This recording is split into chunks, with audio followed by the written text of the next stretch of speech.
আমরা এই যে ফর্মাল এগোচ্ছি আজকে প্রেস ক্লাবের যে ক্যান্টিন, সেখানে বাদ জোহর, বাদ লাঞ্চ, আমরা কতিপয় কলম যোদ্ধা বিভিন্ন সেক্টরে সবাই প্রতিষ্ঠিত। আমরা সবাই নিজেদের সাথে নিজেরা কথা বলছি, নিজেরা অন্যদের সাথে পরিচিত হয়েছি, অনেকের সাথে আমাদের দেখা হয়, কিন্তু হয়তো সেভাবে কথা হয় না। চোখে চোখে কথা হয়, কিন্তু সেটা আবার সেভাবে ভাবটা প্রকাশ হয় না। আমরা তাৎক্ষণিকভাবে এই সুযোগটা পেয়ে গেছি। আমরা নিজেদের পরিচয়টা 1 মিনিটে আমরা সবাই দেওয়ার চেষ্টা করব, প্লিজ। আসসালামু আলাইকুম। আমি ফরিদ ভূঁইয়া, একজন কবিতা কর্মী। আজকে মূলত আমরা প্রেস ক্লাবে এসেছিলাম কবি আল মুজাহিদি ভাইয়ের জানাজা অনুষ্ঠানে। ব্যক্তিগতভাবে তিনি আমার অত্যন্ত শ্রদ্ধার এবং বলা যায় কবিতার অঙ্গনে আমি কাজ করতে গিয়ে ওনার সান্নিধ্য পেয়েছি। একসময় তিনি ইত্তেফাকের সাহিত্য সম্পাদক ছিলেন। সে সময় আমাকে তিনি অনেকবার ছেপেছেন ওনার সাময়িকীতে। তারপরেও নানান পর্যায়ে ওনার সাথে আমার যোগাযোগ ছিল। তিনি আমার খবরাখবর রাখতেন, আমি ওনার খবরাখবর রাখতাম। তার মৃত্যুতে শোকাহত আজকের এই দিনে আমরা জানা যায় এখানে শরীক হয়েছি সবার সাথে। ধন্যবাদ। কথা বলবেন জামশেদ ওয়াজেদ, কবি জামশেদ ওয়াজেদ। আসসালামু আলাইকুম, আমি জামশেদ ওয়াজেদ, কবি ও সম্পাদক। আমরা ব্যথিত চিত্তে জাতিকে জানাতে চাই আমাদের শ্রদ্ধেয়জন, শ্রদ্ধেয় অভিভাবক, সমসাময়িক বাংলা কবিতার মুখ্যজন কবি আল মুজাহিদি, তিনি আমাদের মাঝে নেই। আজ তার জানাজা আমরা প্রেস ক্লাবে সমাপ্ত করলাম। ইতিমধ্যেই বুদ্ধিজীবী কবরস্থানে লাশ দাফনের জন্য চলে গেছে। আমরা তার আত্মার মাগফিরাত কামনা করি। আজকের এই দিনে আমরা কয়েকজন কবি এখানে একত্রিত হয়েছি। সমসাময়িক বাংলা সাহিত্যে যারা লিখছেন নিয়মিত, তাদেরই একটি আড্ডা বলা যায়। এখানে আছেন কবি বারী ভাই, জামাল উদ্দিন বারী ভাই, মোহাম্মদ কুতুবউদ্দিন, ফখরুল ভাই। হ্যাঁ, এখন মানে আমরা প্রত্যেকেই আছি। আমরা একটু জাস্ট একটু সবাইকে দেখে নিচ্ছি একটু কে কে এখানে আছেন আমাদের আড্ডার ভিতরে, কে কে আছেন আমি দেখে নিচ্ছি। আমাদের শেখ বাতেন ভাই, আব্দুল বাতেন ভাই, আজকে বাতন ভাই সৌজন্যে এখানে বসা। তো এখানে আমরা প্রেস ক্লাবের আসলে মনোয়ারা ক্যান্টিনটি, যেটি অতিথিদের ক্যান্টিন হিসেবে পরিচিত, এখানেই আছি। তো সবাই মুজাহিদি ভাইয়ের জন্য দোয়া করবেন। আপনাদের কাছে আমার এই নিবেদন, আল্লাহ পাক ওনাকে জান্নাতের সুউচ্চ মোকাম দান করুক, আমিন। এখন জামাল উদ্দিন বারী ভাইকে দিচ্ছি। জামাল উদ্দিন বারী ভাই তার সম্পর্কে আলোচনা করবেন।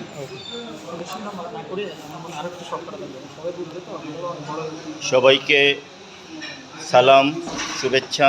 আজকে আমাদের জন্য একটা শোকবহ দিন। কবি আল মুজাহিদি ভাই, যাকে ঘিরে আমরা 90 দশকের শুরুতে এই ঢাকা শহরে কাব্যকর্মী হিসাবে আবির্ভূত হয়েছিলাম, সেই মুজাহিদি ভাই আজ গতকালকে তিনি না ফেরার দেশে চলে গেছেন। আজ তার দাফন হলো, তার জানাজায় শরীক হয়েছিলাম আমরা। আজকে তার জানাজায় আমাদের পুরনো সেই কবিতার সহযোদ্ধাদেরকে পেয়ে কিছুটা আনন্দিত হয়েছি যে তাদের সাথে দেখা হয় না অনেক দিন। আমাদের সাথে কবি আসাদ কাজল, ছড়াকার সাইদ আহমেদ খান, ফখরুল চৌধুরী, লেখক গবেষক জমির হোসেন ভাই, জামশেদ ওয়াজেদ, কুতুবউদ্দিন, ফরিদ ভূঁইয়া, সবাই একসাথে আমরা মধ্যাহ্নভোজে শরিক হয়েছিলাম জানাজার পর। এখন আমরা চায়ের আড্ডায় মেতেছি এবং আমাদের মধ্যে কেউ কেউ বললেন যে আমরা আমাদের এই আড্ডাটা অনলাইনে ছড়িয়ে দেই, যাতে আমাদের সেই পুরনো আড্ডার সংস্কৃতিটা আবার ফিরে আসে। সবাইকে শুভেচ্ছা। আমি সবার কাছে কবি আল মুজাহিদি ভাইয়ের জন্য দোয়া প্রার্থনা করছি। আসসালামু আলাইকুম। আসসালামু আলাইকুম রহমতুল্লাহ। আমি কবি কুতুবুদ্দিন। আজকে আমরা এমন একটি সময়ে এখানে একসাথ হয়েছি, বলা যায় আমাদের বাংলা ভাষাভাষী সাহিত্যের এক প্রকাণ্ড বটবৃক্ষ কবি আল মুজাহিদি এই প্রেস ক্লাবে জানাজা অনুষ্ঠিত হয়েছে। সেই জানাজায় আমরা সম্পন্ন করে আজকে এখানে বাংলাদেশের প্রখ্যাত কবি সাহিত্যিক লেখকদের একটা মিলন মেলা ঘটিয়েছি আলহামদুলিল্লাহ। আমি সবার কাছে আমাদের প্রয়াত কবি, সদ্য প্রয়াত কবি আল মুজাহিদির জন্য দোয়া প্রার্থনা করছি। আল্লাহ তাআলা তাকে জান্নাতুল ফেরদাউস নসিব করুন। সবার প্রতি আমার আন্তরিক শুভেচ্ছা এবং ভালোবাসা। ভালো থাকবেন। আসসালামু আলাইকুম। এখন কথা বলবেন বিশিষ্ট কবি এবং লেখক অক্ষর ভাই। হ্যালো, আসসালামু আলাইকুম। আমি একজন লেখক ও সাংবাদিক। আর অনেক কিছু বলা হয়েছে। আর এখন আসলে আর নতুন করে বলার কিছু নেই আল মুজাহিদ সম্পর্কে। আল্লাহ ওনার বেহেশত নসিব করুক এই আশা করি। আসসালামু আলাইকুম। আসসালামু আলাইকুম। আমি ডক্টর মোহাম্মদ জমির হোসেন। আজকে আমরা জাতীয় প্রেস ক্লাবের সামনে বাংলাদেশের অন্যতম বরেণ্য কবি, বাংলা ভাষা ও সাহিত্যের অন্যতম প্রধান কবি আল মুজাহিদির জানাজায় আমরা শরীক হয়েছিলাম এবং সেই সুবাদে আমরা মধ্যাহ্নভোজের পরে বাংলাদেশের স্বনামধন্য অনেক লেখক কবিদের মেলায় আমরা একত্রিত হয়েছি। আজকে একটি শোকাহত পরিবেশ। বাংলাদেশের এই বাংলা ভাষা ও সাহিত্য বা লেখালেখির জগতে মুজাহিদি ভাইয়ের অবদান অনেক বেশি। এদেশে অনেক তিনি লেখক তৈরি করেছেন, মানুষকে উৎসাহ উদ্দীপনা দিয়ে, অনুপ্রেরণা দিয়ে লেখক হিসেবে গড়ে তুলেছেন। আমরা তারই ভাবশিষ্য বলা যায় এবং আজকে আমরা অনেকটাই ভারাক্রান্ত। এর মধ্যেও আমরা কবি আল মুজাহিদির আত্মার মাগফিরাত কামনা করছি এবং তার পরকাল যেন সুখের হয় এবং আল্লাহ তাকে বেহেশত নসিব করেন এই কামনা করছি। ভালো থাকুন সবাই। জি, আসসালামু আলাইকুম। আমি সাইদ আহমেদ খান। আমি কবিতা লিখতে পারি না, কবিতা পড়ি, ছড়া লেখার চেষ্টা করি। আজকে আমার জীবনে 2 দশক পর এতজন কবিকে একসাথে পেয়েছি। সাধারণত আড্ডায় আমার যাওয়ার সুযোগ হয় না, একেবারে হাতের কাছে পেয়ে খুবই ভালো লাগছে। কবি আল মুজাহিদি ভাইয়ের জানাজা উপলক্ষে আমরা একত্রিত হয়েছি। ব্যাপারটা এমন হয়ে দাঁড়িয়েছে যে মৃত্যুই মানুষকে খুব কাছাকাছি এনে দেয়। আল মুজাহিদি ভাই আমার স্মৃতিতে যেভাবে ধরা পড়েছেন, তাকে আমার কাছে মনে হয়েছে যে একজন রাজকীয় কবি। একজন কবির যেই ধরনের অভিব্যক্তি থাকা প্রয়োজন, যেই ধরনের আভিজাত্য থাকা প্রয়োজন, সেটা মুজাহিদি ভাইয়ের মধ্যে ছিল। আই এম এমেজড যে ওনাকে 90 দশকে আমরা পেয়েছিলাম। বিভিন্ন আড্ডায় দেখেছি যে ওনার যে সাবলীল বক্তব্য এবং উনি যেই ধরনের কথা বলতেন সাহিত্য নিয়ে, সংস্কৃতি নিয়ে, এটা ছিল একেবারে বাংলাদেশের সকল মানুষের কথা এবং অত্যন্ত বলিষ্ঠ উচ্চারণ ছিল তার। ফলে প্রতিবাদী কণ্ঠস্বর এবং একজন কবির যেই ধরনের মেরুদণ্ড থাকার কথা সেটা ওনার মধ্যে ছিল। আমরা অনেক লেজুর বৃত্তি দেখেছি, কবিরা শেষ পর্যন্ত পলিটিশিয়ান হয়ে যান, কবি থাকতে পারেন না। কিন্তু আল মুজাহিদির ক্ষেত্রে আমরা এটার ব্যতিক্রম দেখেছি। তো এইরকম আল মুজাহিদি কত পরে, কত নিকটে বা কত দূরের ভবিষ্যতে বাংলাদেশে আসবে, এটা আমাদের সন্দেহ যে আদৌ এই ধরনের কোনো ব্যক্তিত্বকে আমরা আর কোনোদিন দেখবো কিনা। তা আল মুজাহিদি ভাইয়ের জন্য আমরা সবাই দোয়া করব। কবিরা যেন আল মুজাহিদি ভাইয়ের আদর্শ লালন করে ধারণ করে এগিয়ে যেতে পারেন, তাদের কাব্য সাধনাকে এগিয়ে নিতে পারেন, এই কামনা করছি। আসসালামু আলাইকুম। আমি আসাদ কাজল, আমার এই বইটা বেরিয়েছিল লাস্ট আল মুজাহিদি। তার সঙ্গে আমার ব্যক্তিগত পরিচয় প্রায় 40 বৎসরের উপরে। মুজাহিদ ভাইকে দেখেছি ভ্রমণ কাহিনী। একজন সম্পাদক হিসাবে, একজন কবি হিসাবে। তারপরেও ওনাকে যে হিসাবে দেখেছি সেটি ছিল উনি একজন ভালো মানুষ। উনি একজন ভালো মানুষ ছিলেন, স্ট্যান্ডার্ড কবি ছিলেন, অন্যান্য বক্তারা বলেন আভিজাত্য ছিল। এবং উনি যখন সাহিত্য সম্পাদক ছিলেন, যাকে উনি কবি মনে করেন তাকেই লেখা ছাপার জন্য অনুপ্রাণিত করতেন। অর্থাৎ মুজাহিদ ভাইয়ের হাত দিয়ে যে লেখা ছাপাতে পেরেছে সেই কিন্তু বাংলাদেশে কবি হতে পেরেছে। আজকে যারা প্রতিষ্ঠিত কবি, কেউ অস্বীকার করতে পারবেন না আল মুজাহিদের হাত দিয়ে তার লেখা ছাপা হয়নি। সেই হিসাবে আল মুজাহিদি আমাদের গার্জিয়ান ছিলেন, আমাদের সাহিত্যের গার্জিয়ান। আমরা আসলে সত্যি সাহিত্যের গার্জিয়ানকে হারিয়ে আমরা একাকী হয়ে গিয়েছি। নিঃসঙ্গতা বোধ আমাকে পেয়ে বসেছে। আজকে তিনি মৃত্যু দিয়ে প্রমাণ করলেন ভালোবাসা জয়ী হয়। আল মুজাহিদি মৃত্যুর মাধ্যমে আমাদের সবাইকে আজকে বুকে নিয়েছেন। তার জানাজা শরীক হতে পেরেছি।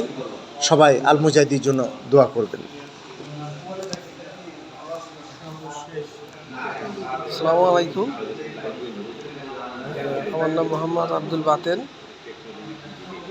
লেখালেখি করি, সাংবাদিকতা করি। আজকে আল মুজাহিদির দাফন অনুষ্ঠানে আমরা একত্রিত হয়েছিলাম। সে কারণেই আমাদের পুরনো বন্ধুরা এক জায়গায় বসা হলো। আমরা পরস্পরের মধ্যে আলাপ আলোচনা করলাম, আল মুজাহিদির স্মৃতি স্মরণ করলাম। আল মুজাহিদি অনেক 60-এর দশকের একজন গুরুত্বপূর্ণ কবি, সম্পাদক, এবং তার সাথে আমাদের স্মৃতি অনেক বিপুল, অনেক স্মৃতি। সেই আলোচনা তো এখন করা সম্ভব না। আমি তার ইন্তেকালে তার আত্মার মাগফিরাত কামনা করি। এই তার পরিবারের প্রতি আমি সমবেদনা জানাই এবং সবাইকে সালাম। আসসালামু আলাইকুম। ধন্যবাদ বাতেন ভাই। তিনিও অনেকগুলা বইয়ের তিনিও রচয়িতা। তার ইতিমধ্যে কবিতার বই বেশ কিছু প্রকাশিত হয়েছে। তিনি গল্প লেখেন, উপন্যাস লেখেন এবং পেশাগত জীবনে একজন গণমাধ্যম কর্মী। আমরা এতক্ষণ অনেকের সাথে পরিচিত হয়েছি। আমাদের সাথে এতক্ষণ ছিলেন ডক্টর মোহাম্মদ জমির হোসেন। তিনি প্রখ্যাত গীতিকার। তার শত শত গানের যিনি রচয়িতা, এবং এর মধ্যে তার হলো কবিতার বই এবং প্রবন্ধ, বিশেষ করে রবীন্দ্রনাথকে নিয়ে তার অনেক কাজ ইতিমধ্যে আমরা দেখতে পেয়েছি। তিনি কলাম লেখেন জাতীয় পত্রিকায় এবং বিভিন্ন গণমাধ্যমে। তো আজকে আমাদের এই তাৎক্ষণিক সাহিত্য আড্ডা, আমাদের সাথে যারা ছিলেন, এইরকম আড্ডার জন্য আরও মাঝে মাঝে হয়, আমরা সে আশা করতেই পারি। আমরা জানি না কে কখন আবারও প্রয়াত হয়ে যাবে, আমাদের মধ্যে কে আবার থাকবে না। যেহেতু মানুষকে জন্মালে তাকে মৃত্যুর স্বাদ গ্রহণ করতে হয়, চিরাচরিত নিয়মের মধ্যে আমাদেরকে থাকতে হচ্ছে। তো আমরা আমাদের এখন সাইদ ভাইয়ের ছড়া শুনবো। আমাদের সাইদ ভাইয়ের ছড়া আবৃত্তি করবে। বইয়ের নামটা ফরিদ ভুঁইয়া। যেহেতু আমরা আড্ডায় আছি, ইতিমধ্যে আমরা সাইদ আহমেদ খান ভাইয়ের যে ছড়ার বই হাতে পেলাম। মন চাইলো যে ওখান থেকে একটি ছড়ার পুরোটি না হোক কিছু অংশ হলো আপনাদেরকে শোনাই। বৈতরণী। নাবালিকা পরছে শাড়ি, লিপস্টিকে রাঙছে ঠোঁট। ভোটের আগে নোট গণনা, গড়ার আগে ভাঙছে জোট। সুতোর টানে নাচছে পুতুল, দর্শক আছে মঞ্চ নেই। স্রোতের তোড়ে পঞ্চ গেল, ফিরে দেখে লঞ্চ নেই।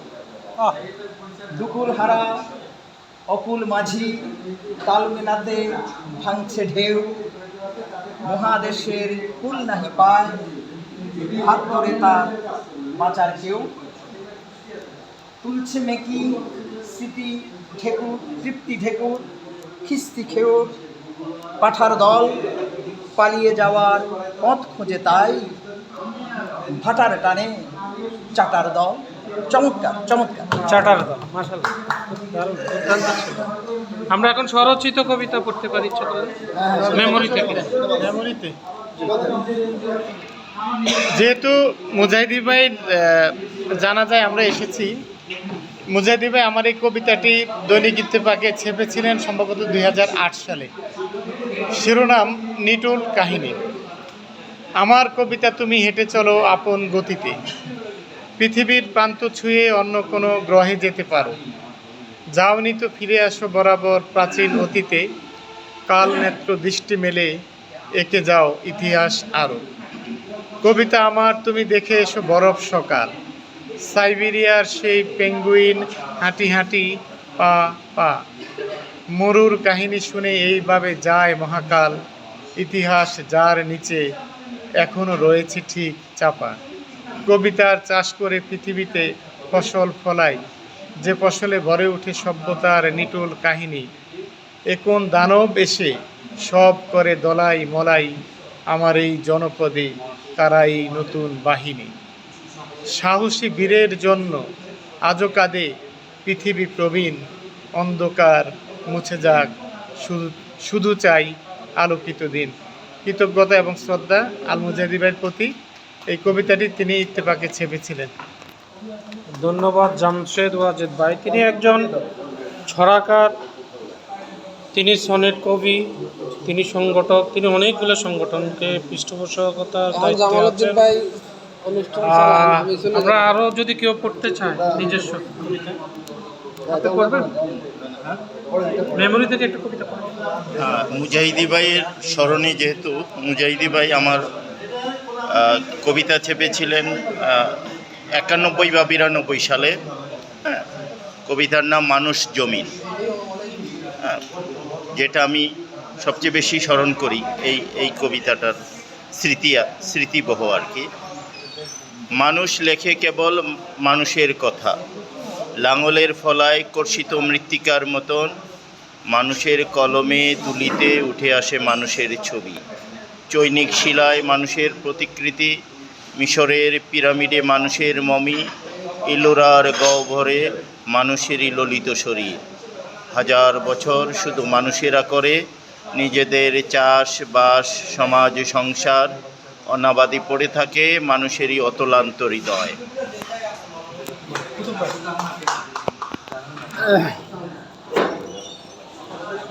ধন্যবাদ। আমি আমার একটা স্বরচিত কবিতায় আবৃত্তি করতে যাচ্ছি। কবিতার শিরোনাম সেদিনের হলুদ সন্ধ্যাগুলো। সেদিনের হলুদ সন্ধ্যাগুলো কি করে ভোরের আঁচলে মুছে ফেলতে পারলে, কলেবরে মেতে ওঠা সেই গোল টেবিলের মহাযজ্ঞ আজ কেন অমলিন, কেন আজ ক্ষুদ্র স্বরে খসে পড়ে ছাই ভস্ম দম্ভের প্রগলভতা। কতগুলো বিকেল জড়ো করেছি উদ্যান গর্ভে, খানাখন্দে রেখেছি ভাবনার হেলমেট, রাতের যৌবনচরে গলে পড়া সর্ববুক জৌলুস আবৃত করে মনের অন্তরালে বুনেছি অগ্নিশিখা। ধীবর ছিলাম একটি বাসযোগ্য মহাকাল নির্মাণের, সেখানে আমি আর তুমিই তো ছিলাম নেপথ্যের কুশীলব। সমুদ্রের উচ্ছ্বাসে বোনা প্যানার আঁচলে ডেকে রেখেছিলাম রণকৌশলগুলো, কাঠপোড়া রোদ গায়ে মেখে নেমে পড়েছিলাম অগণন স্নাইপারের নলে। সেদিন হত্যাযজ্ঞের মিছিলে তুমি আমি দিয়েছিলাম বুক পেতে সাহসের বোতাম খুলে। যখন বুনো কুকুর সদল বলে আঁচড় বসিয়েছিল আমাদের অস্তিত্বের জমিনে, তখন অবকাশের অবসর ভেঙে অথবা বাসরের পরম আদরের স্পর্শতাকে উপেক্ষায় রেখে উপড়ে ফেলেছিলাম শকুনের চোখ। আজ কেন সেই কোমল স্বরে গরল জল নিক্ষেপ করো এই জমিনে, আজ কেন সেই নয়নচর হতে নিক্ষেপ করো বারুদের খোসা। তবে কি তুমি আমি আসলেই মুক্ত হতে চেয়েছি?